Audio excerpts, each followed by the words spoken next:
Hi, I'm Mike from 1A Auto. We've been selling auto parts for over 30 years.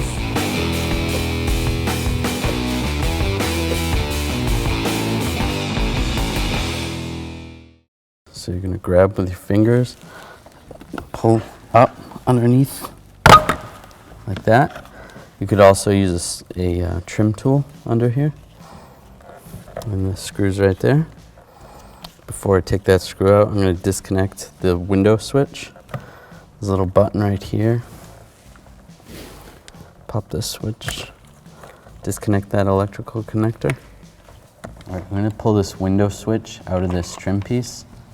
Take a straight blade screwdriver, stick it in here to release the lock. As you're doing that, pull a little bit, and then we'll release the other side, and the switch will come right out.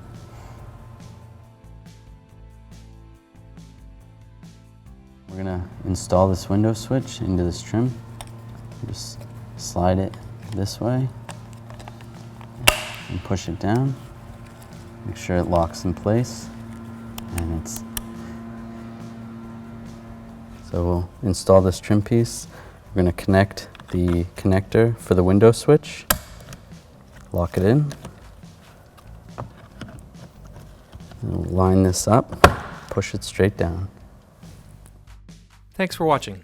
Visit us at 1AAuto.com for quality auto parts, fast and free shipping, and the best customer service in the industry.